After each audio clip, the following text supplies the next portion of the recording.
इंद्रसदवंदियाणं तिहुवणहिदमधुरविसदवकाणम् अन्तातीतगुणाणं नमो जिनाणं जिदभवाणं। कुंदकुंदाचार्य भगवान की जय। पंचास्तिका संग्रह में गाथा नंबर 67 की जयसेनाचार्य की टीका देखनी है हमने आज।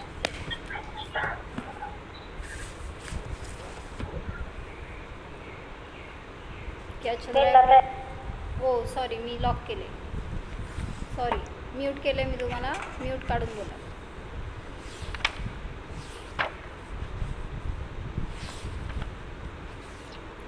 म्यूट काढायला येत असलं तर काढून बोला.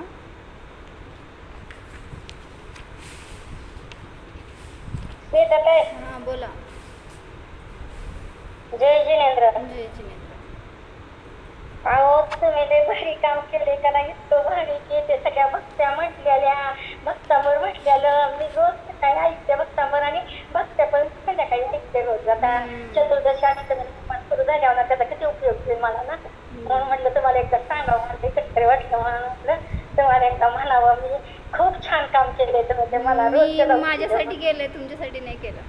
मला ऐकायचं असते. बरं चला, पंचास्तिका शिकायचं आहे. गाथा नंबर 67 ची जयसेनाचार्यांची टीका आहे.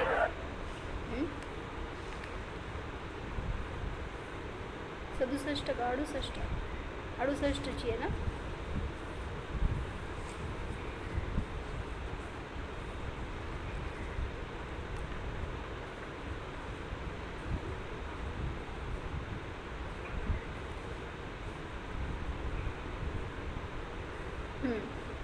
अड़सठ नंबर गाथा है, 68 नंबर की गाथा है उसकी जयसेनाचार्य की टीका है. अथ कर्तृत्व भोक्तृत्व उपसंहारः कथ्यते. अब इसके बाद कर्तृत्व और भोक्तृत्व का उपसंहार करते हैं. मतलब जीव के जो सभी अधिकार बताए हैं उसमें जो कर्ता और भोक्ता अधिकार है उसका वर्णन अभी तक किया, अभी उसका उपसंहार करते हैं, यानी अंत कर शेवट आ गया है उसका. तम्हाकम्मं कत्ता भावेण हि संजुदोद जीवस्य भोक्ता दुहवदि जीवो चेदग भावेण कम्मफलम्. 68 नंबर आहे. ती नाही आहे तुमची, पण नंबर पुढचा असेल. 74 नंबर बघा. तम्हाकम्मं कत्ता क्या बताया उसका अर्थ? इसलिए जीव के भाव से संयुक्त द्रव्य कर्म करता है और कर्म के फल का भोक्ता तो चेतक भाव के कारण जीव ही है. कल हमने बताया था ना, हेतु क्या है उसका, भोक्ता क्यों है, कौन है, तो जीव ही भोक्ता है. क्यों? चेतक भाव होने से. जो चेतन है वही भोक्ता होता है, अन्य कोई भी द्रव्य किसी का भोक्ता नहीं होता. तो उसकी टीका देखते हैं. यस्मात् पूर्वोक्त नय विभागेन जीवकर्मणोः परस्पर उपादान कर्तृत्वं नास्ति, तस्मात् कारणात् कर्म कर्तृ भवति. जिस कारण से पूर्वोक्त नय विभाग से जीव और कर्म का परस्पर उपादान कर्तृत्व नहीं है, यानी वो एक दूसरे के उपादान रूप से करता नहीं है.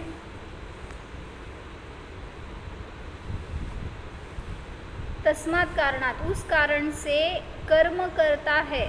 क्या बोला? जीव और कर्म तो परस्पर का उपादान कारण करता नहीं है, मतलब वो एक दूसरे को बनाने वाले करने वाले नहीं है. उपादान रूप से, निमित्त रूप से है ना, निमित्त नैमित्तिक संबंध है, लेकिन कर्ता कर्म संबंध नहीं है उनमें. तो आगे बता रहे हैं कि कर्म करता है, फिर किसका करता है? केशाम, किसका करता है? तो बताते हैं निश्चयेन स्वकीय भावानां. निश्चयेन स्वकीय भावानां व्यवहारेण रागादि जीव भावानां जीवः अपि व्यवहारेण द्रव्यकर्मभावानां निश्चयेन स्वकीयचेतकभावानां चैतन्य भावानाम, चेतन भावानाम, ठीक है। अभी ट्रांसलेशन भी कर दो। निश्चय से स्वकीय भावों का व्यवहार हाँ हाँ, कौन से क्या क्वेश्चन क्या पूछा है? कर्म करता है, किसका करता है? तो बताया निश्चय से स्वकीय भाव का करता है और व्यवहार से रागादि जीव भावों का करता है। कौन? कर्म जीव के भावों का करता व्यवहार से है और स्वकीय भावों का करता निश्चय से है। कर्म का क्या करते हैं?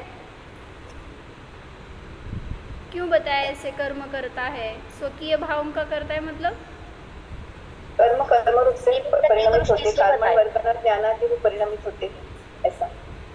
ठीक है, क्या बोला नैना काकी? निमित्त नैमित्तिक संबंध सांगायचा आहे म्हणून सांगितलं. नाही ते झालं की, करता पण त्यांनी उपादान रूपाने कर्माचा करता आहे म्हणतायत, मग कर्म काय करतात?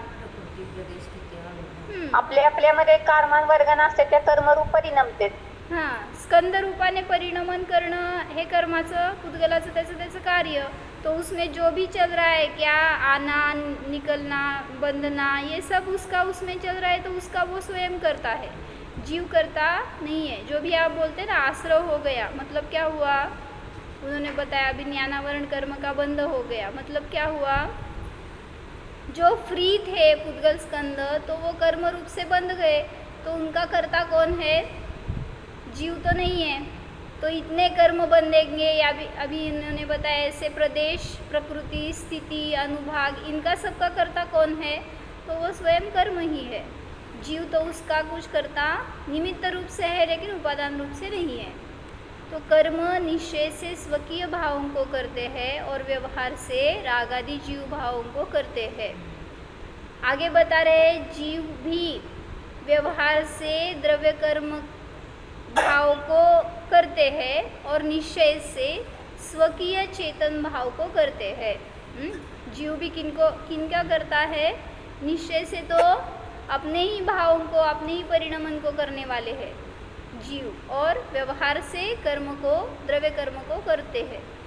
मतलब उपादान रूप से दोनों भी परस्पर के कर्ता नहीं है, लेकिन निमित्त रूप से कर्तृत्व बता सकते हैं। दीदी अभी यहाँ पे ऐसा लेना ना कि स्वकीय चेतक भावना लिखा है, तो यहाँ पे जीव रागादि भाव को करता है, ऐसा निश्चय से, ऐसा लेना यहाँ पे।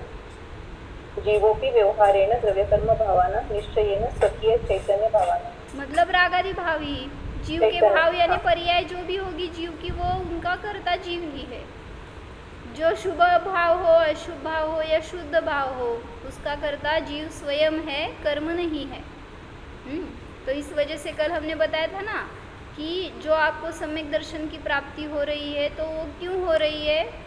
कर्म के क्षय उपशम से नहीं हो रही है, तो उसमें आपका स्वयं का पुरुषार्थ स्वयं में चल रहा है, तो वहाँ पे आप स्वयं उसके करता है। इसलिए ये एक बात स्पष्ट हो गई उस पर से काकी कि परिणति पराधीन नसते। परिणति तो हर द्रव्य की परिणति स्वाधीन होती है, और अगर आपने उसको पराधीन कर दिया तो अन्य द्रव्य का कर्ता हो जाएगा, तो सारी विश्व की व्यवस्था ही खत्म हो जाएगी। इसलिए हर परिणाम जो भी आपका उत्पन्न हो रहा है उसका कर्ता आप स्वयं है, वो आपके स्वाधीन परिणति है, पराधीन नहीं है। तो शुभ भाव हो, अशुभ भाव हो या शुद्ध भाव हो, सभी के कर्ता आप स्वयं है। उसमें कर्म का कुछ भी दोष नहीं है।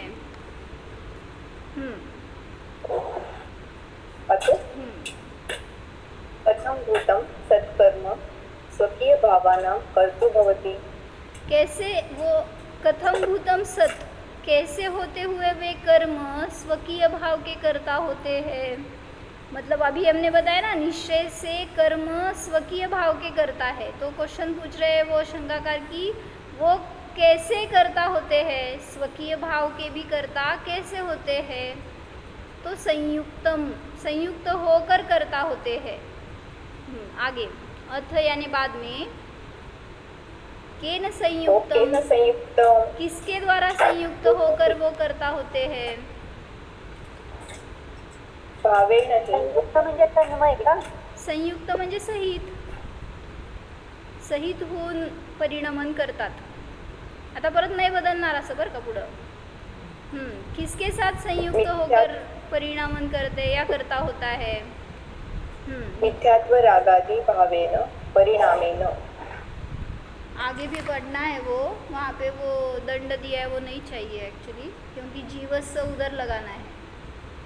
मिथ्यात्व रागादि भावेन परिणामेन जीवस्य जीवः अपि कर्म भावेन संयुक्तः इति. तो कर्म किससे संयुक्त होकर कर्ता होते हैं? तो मिथ्यात्व रागादि भाव परिणाम जो जीव के है उसके साथ संयुक्त होकर कर्म करता होते हैं, स्वकीय भाव के करता होते हैं. मतलब क्या? कर्म का कार्य कर्म में चल रहा है और वहाँ पे जीव के भाव परिणाम जो मिथ्यात्व राग द्वेष भाव है वो वहाँ पे निमित्त रूप है. तो इससे संयुक्त होकर इसमें परिणमन चल रहा है ऐसे बता रहे हैं. लेकिन इसका परिणमन इसी में ही है, कर्म का कर्म में और जीव का जीव में. क्या समझ में आया? जीव के जो भी भाव हो रहे हैं, आपके अशुभ भाव हुए, कषाय भाव हुए, तो उनका उदय चल रहा है, वो भाव आपको हो गए, तो इससे संयुक्त होकर कर्म स्वयं के कर्ता होते हैं. मतलब जो भी पुद्गल वर्गणा है वो कर्मरूप हो जाते हैं. तो इसलिए बताया कर्म स्वकीय भाव के करता है. लेकिन कैसे? इससे संयुक्त होकर, जीव के भाव से संयुक्त होकर. और जीव की तरफ से भी वैसे ही बताया, जीवः अपि कर्म भावेन संयुक्तः कर्ता भवति, ऐसे लेना. मतलब जीव भी कर्म के भाव से संयुक्त होकर कर्ता होते हैं. मतलब क्या? जीव कर्म के भाव से संयुक्त होकर करता होते. मतलब म्हणजे तिथं कर्म निमित्त आहे, जीव स्वयं परिणमन करतो. हाँ, मतलब पिछले कर्मों का उदय चल रहा है तो वहाँ पे वो निमित्त हो गए, लेकिन जीव स्वयं के भाव करता है. क्रोध कषाय का उदय आ गया तो मैं क्रोधी हो गया, तो कर्म के भाव से संयुक्त होकर जीव स्वकीय भाव का करता है. इसलिए वहाँ पे निमित्त नैमित्तिक रूप से संबंध बताया, लेकिन है तो स्वयं के ही स्वयं करता है. यहाँ तक करता कर्ता अधिकार. कर्म संबंध नाही, कारण जरी तशा कर्माचा उदय असला तरी जीव त्या रूपाने परिणमन करेलच, आज करेल पण नाही पण करणार, जसं मुनिराज. बरोबर. त्यामुळे निमित्त नैमित्तिक संबंध. क्या बताया उन्होंने? ओ तुम्ही हिंदीत ना बोला की मी परत ट्रान्सलेशन करायचं होय. आधीच मला माझं क्या बताया उन्होंने? शिक्षा आंटी आप ही बताओ, आपको क्या समझ में आया?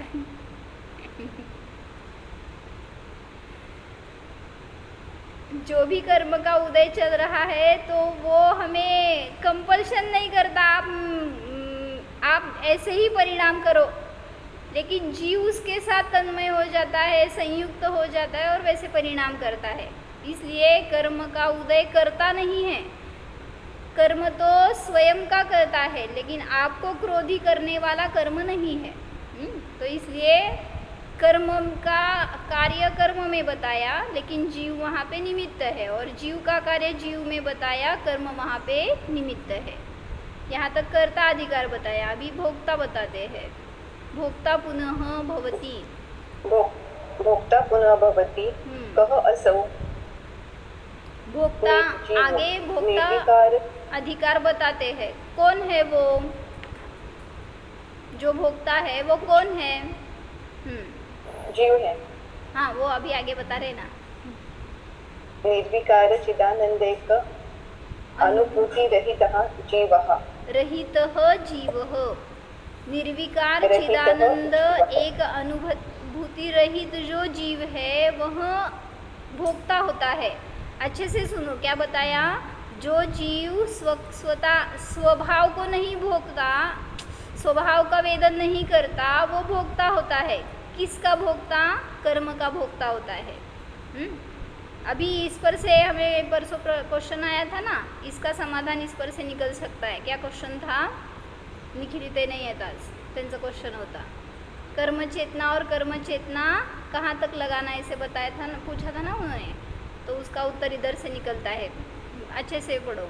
निर्विकार चिदानंद एक अनुभूति रहित जो जीव है वो भोक्ता होता है। आगे केन कृत्वा, किसके द्वारा, क्या एक मिनिट हिंदीचं ट्रान्सलेशन करायचं म्हणजे परम चैतन्य प्रकाश विपरीतेन अशुद्ध चेतक भावेन। तो क्या करके जीव भोक्ता होता है? परम चैतन्य प्रकाश से विपरीत अशुद्ध चेतक भाव द्वारा यह जीव भोक्ता होता है। मतलब जब भी आप कर्म के उदय को भोगते हैं तो बता रहे हैं यहाँ पे अशुद्ध चेतक भाव के द्वारा ही भोक्ता होता है। कर्म को भोगने वाले हैं आप तो नियम से वहाँ पे शुद्धोपयोग से रहित है, यानी वही अर्थ लगाया अशुद्ध उपयोग से सहित है वह जीव। अशुद्ध चेतक भावेन संयुक्त भोक्ता भवति, ऐसे लगाओ। जो परम चैतन्य प्रकाश से विपरीत अशुद्ध चेतक भाव है उसके द्वारा जीव भोक्ता होता है। किम भोक्ता भवति, किसका भोक्ता होता है? शुद्ध बुद्ध स्वभाव परमात्मा एक स्वभाव, तत्व शुद्ध भाव। बुद्ध एक स्वभाव है ना। शुद्ध बुद्ध एक स्वभाव परमात्मा आपल्या शुद्ध बुद्ध स्वभावाला सोडतो तेव्हा भोगता होतो. टीका वाचतोय। शुद्ध बुद्ध शुद्ध एक बुद्ध स्वभाव, एक स्वभाव परमात्म तत्व भावना उत्पन्नम यत् सहज शुद्ध परम सुखानुभवन फलम सुख अनुभवन फलम सुख अनुभवन फलम तस्मात् विपरीतम सांसारिक सुख दुःख अनुभव रूपम अनुभवन शुभ अशुभ रूपम कर्म भावी सांसारिक सुख दुःख अनुभवन रूपम शुभ अशुभ कर्म फलम इति भावार्थः। तो किसका भोक्ता होता है, ऐसा प्रश्न पूछा है। ओ या म्हणा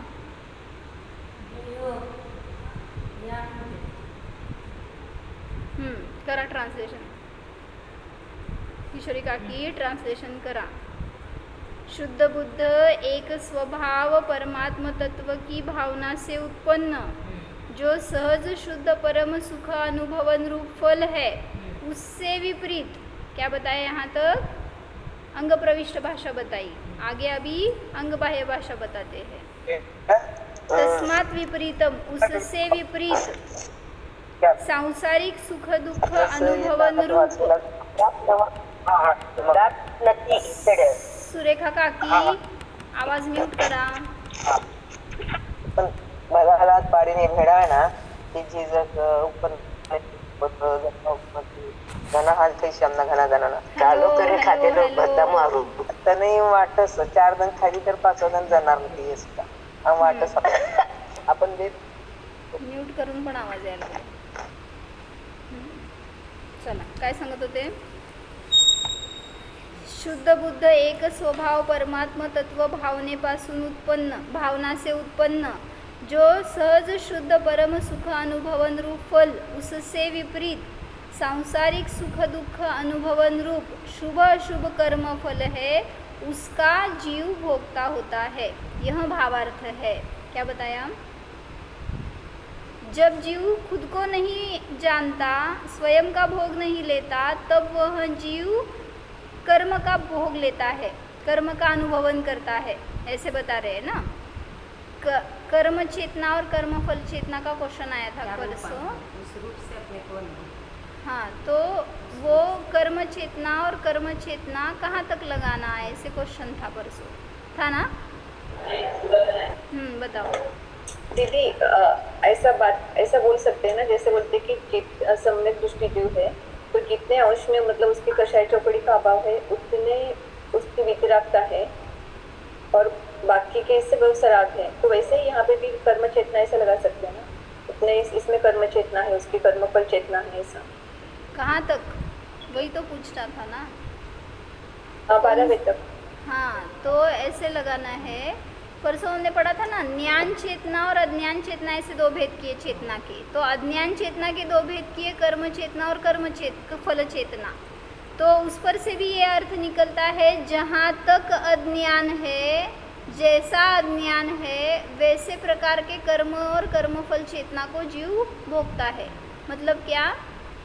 प्रथम गुणस्थान में तो मिथ्यात्व सहित अज्ञान है, तो उस प्रकार की कर्मफल चेतना कर्म चेतना चल रही है। एक इंद्रिय से पंचेंद्रिय तक सभी जीवों को है, सिर्फ एक इंद्रियों को तो वो तो है ही कर्मफल चेतना, लेकिन आगे द्विंद्रिय से पंचेंद्रिय तक मिथ्या दृष्टि सभी जीवों को कर्म चेतना और कर्मफल चेतना है। उसके बाद में चतुर्थ गुणस्थान से आंशिक ज्ञान चेतना शुरू हो गई, लेकिन वहाँ पे कर्म चेतना है क्या, कर्मफल चेतना है क्या और किस अपेक्षा से है, इसके लिए मैंने थोड़ा सा भी आधार देखा था। समय सर की 317 से आगे गाथा है, उसमें सभी वर्णन ऐसे दिया है। यहाँ पे एक मिनट अज्ञान लिया तो कहाँ तक, मतलब वो औद्योगिक अज्ञान लिया है ना, कि शायद मतलब वो वाला लिया है मिथ्यात्व तो अज्ञान लिया है। वही तो बताया, पहले गुणस्थान में जिस प्रकार के भाव है उस प्रकार का भोगता है वो जीव, कर्मफल का कर्म का। और अज्ञान कहाँ तक है? शैक्षणिक अज्ञान अलग और औद्योगिक अज्ञान अलग। तो 12वें गुणस्थान तक जो अज्ञान है वहाँ तक भी अज्ञान चेतना ही है एक अपेक्षा से, तो उसी अपेक्षा से वो वहाँ पर भी कर्म चेतना और कर्मफल चेतना दोनों लगाना चाहिए। तो थोड़ा सा इस पर से खुलासा हो रहा है, ऐसे स्पष्ट रूप से स्वामी नहीं बताए हैं, लेकिन थोड़ा सा हम स्पष्ट करते हैं। 316 नंबर की गाथा है, उसके पीछे भी है थोड़ा प्रकरण, लेकिन अभी ये लेते हैं हम। अज्ञानी जो है समय सार की 316 नंबर की गाथा है। अगर है बुक आपके पास शास्त्र तो लेकर ही देखना। क्या बता रहे हैं? अण्णाणिकम फलम पयडी सहावठी दुवेदेयी नाणी पुणकम फलम जानई उदयम न वेदेयी। सभी तरफ अपेक्षा लगानी है आपको। अज्ञानी जो है वह प्रकृति के स्वभाव में स्थित होता हुआ कर्मफल का वेदन करता है। प्रकृति स्वभाव मतलब जय श्री काकी। प्रकृति स्वभाव मतलब द्रव्य कर्म, कर्म के, हाँ जो भी चल रहा है, उदय चल रहा है बोलो, या कर्म में स्थित म्हणजे होता कौनसी प्रकृती आहे? ज्ञानावर नाही, कर्म का अनुभव करता हुआ, दर्शनावर नाही, याला स्वभाव म्हटलं ना। तो जो अज्ञानी है वो प्रकृति के स्वभाव में स्थित होता हुआ कर्मफल को भोगता है। और ज्ञानी क्या करता है? पुनः ज्ञानी कर्म फलम उदयम जानई न वेदेयी।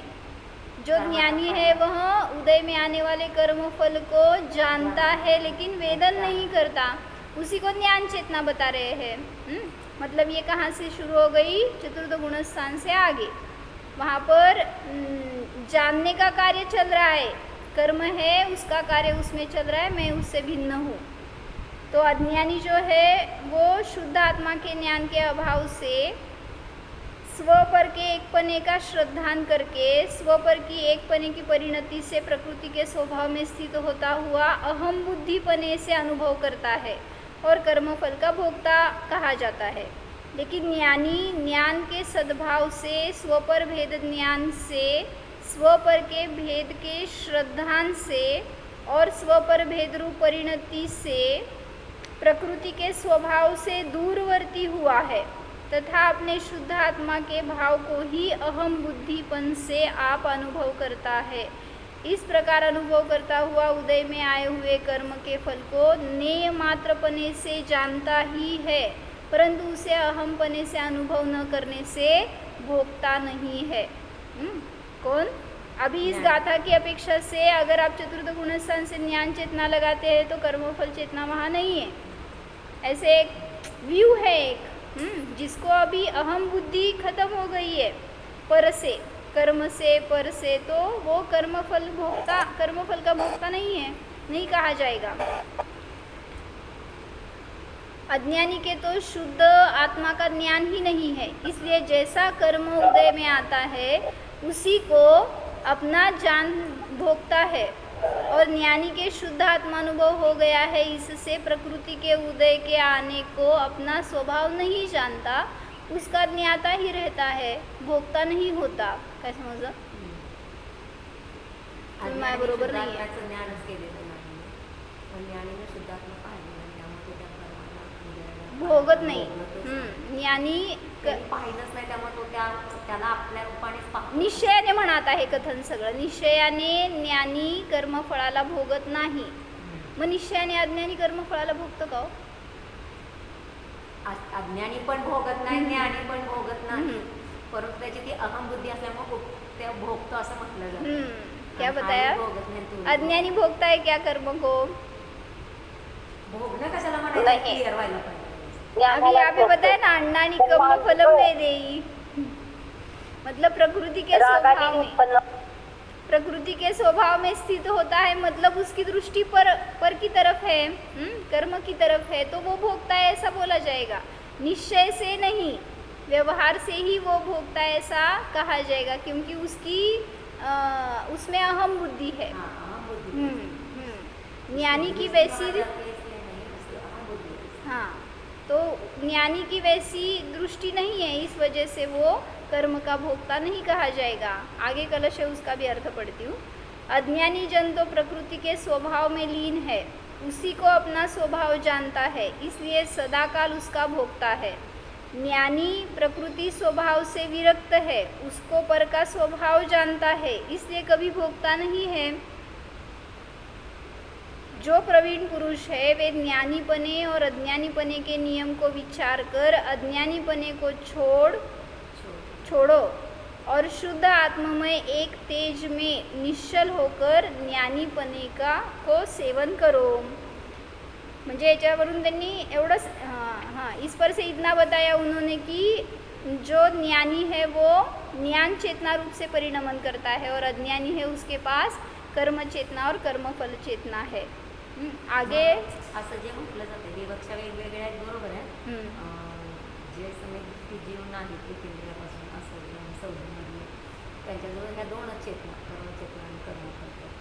आणि जो समेत दृष्टी चतुर्थ गुणस्थानाला प्राप्त होतो त्याच्याजवळ तिन्ही चेतना, त्याची ज्ञान चेतना नव्याने सुरू झाली, पण तिथं ह्याचा सर्वथा अभाव आहे असं पण कोणाचं? ज्ञानीचं. कोणाचा अभाव? कर्मफल. बरोबर आहे की. म्हणूनच व्ह्यू बदलला. आता पुढचे 2-3 गाथा जी दिल्यात ना त्याच्यावरूनच सिद्धी होती की अज्ञान चेतना जिथपर्यंत आहे तिथपर्यंत कर्मफल चेतना लावा. पण तरीसुद्धा सगळं उपचाराने सांगितलं त्यांनी पुढं असते.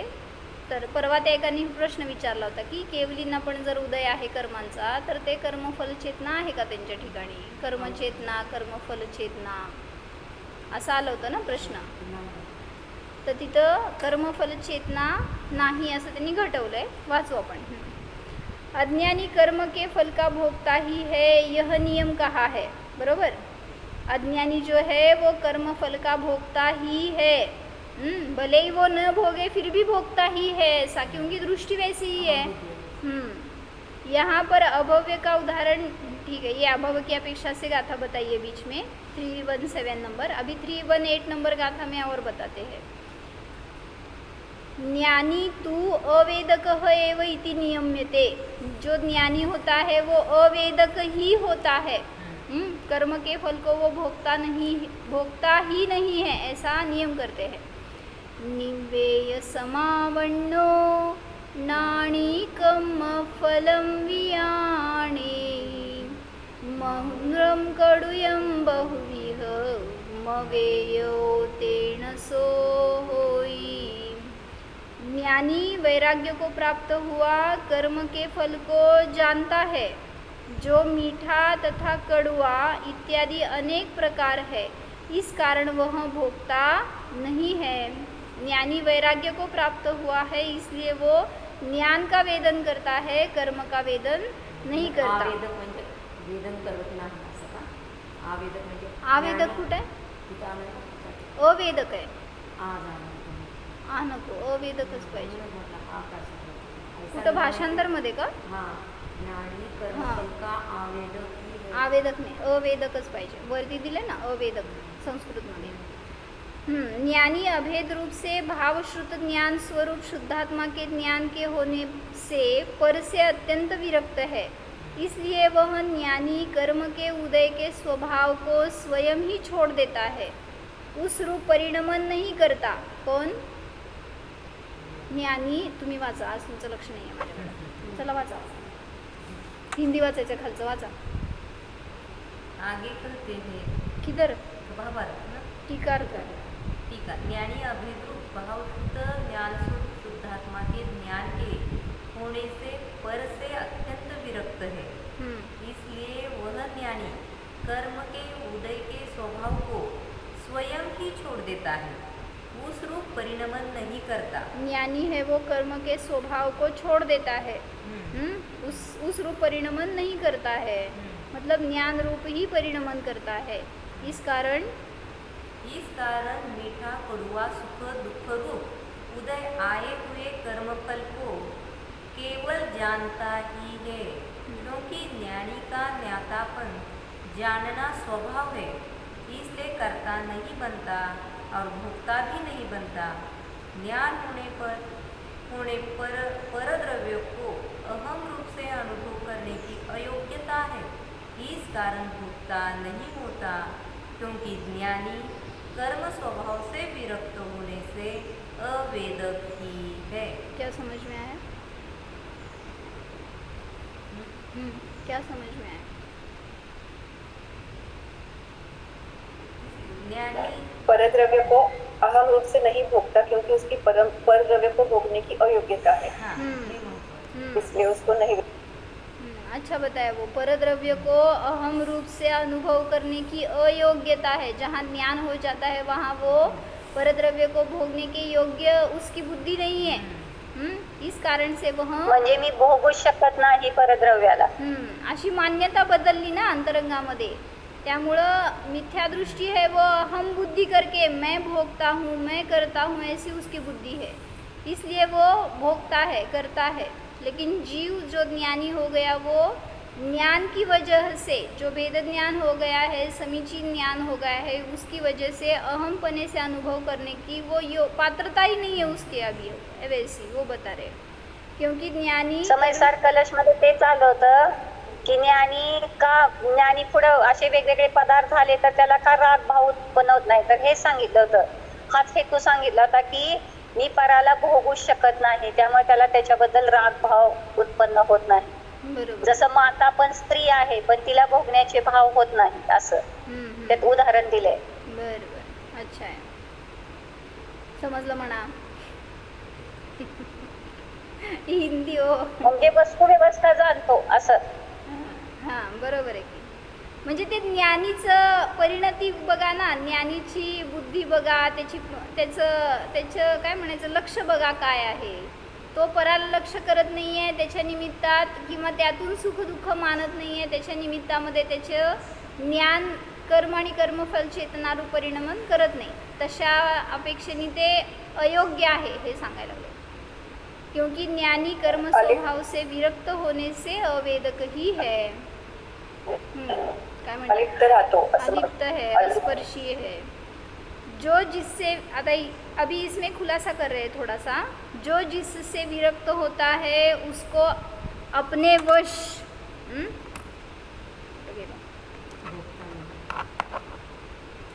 जो जिससे विरक्त होता है उसको अपने वश तो भोगता नहीं है.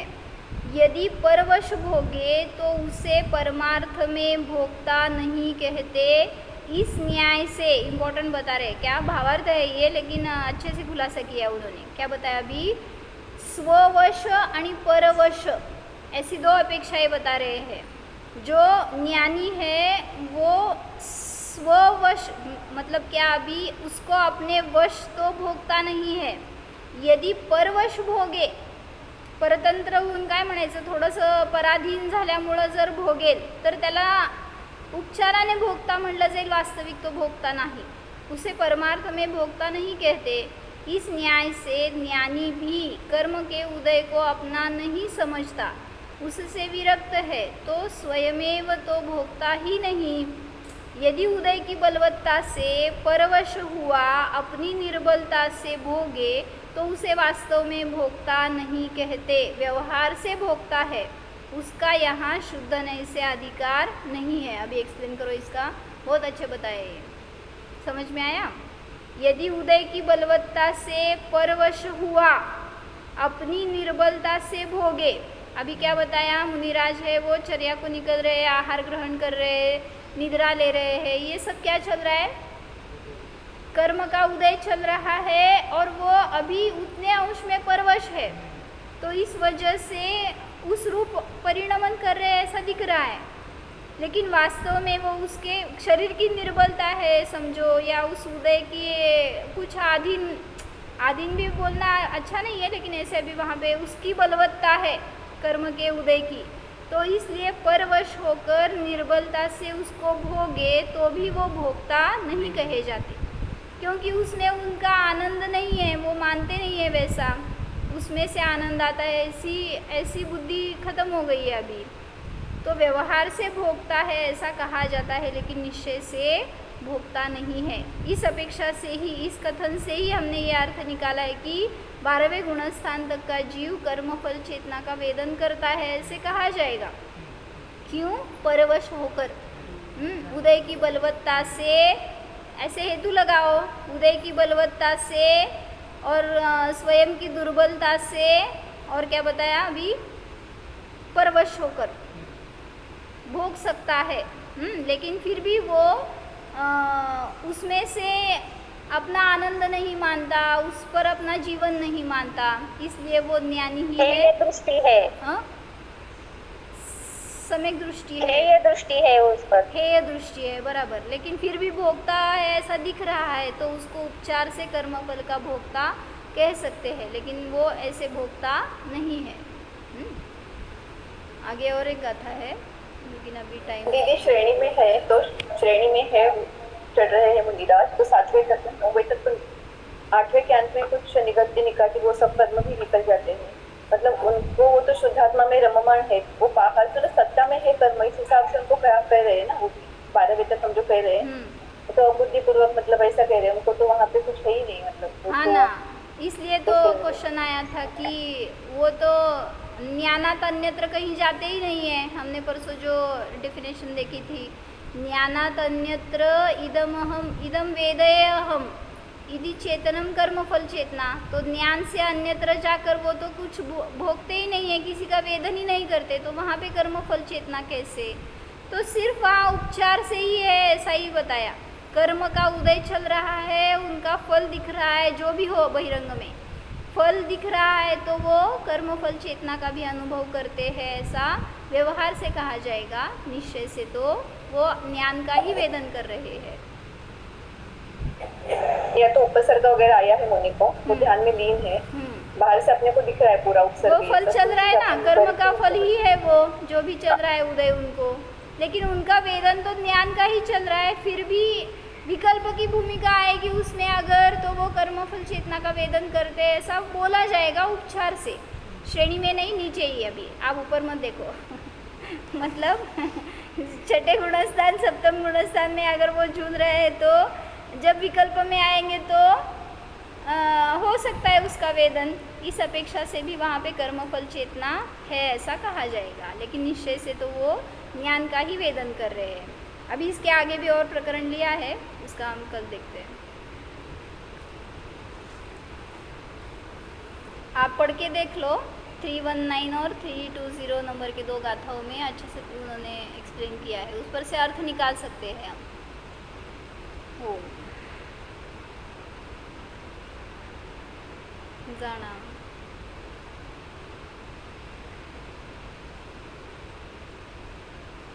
कर्म चेतना रहित, कर्म फल चेतना रहित ज्ञान चेतनेचा अनुभव करा। हा मी नित्य ज्ञानवानच आहे, नित्य निष्कर्मच आहे, नित्य चैतन्यमयच आहे। जाननहार स्वरूपोऽहं जीवोऽहम्। ओम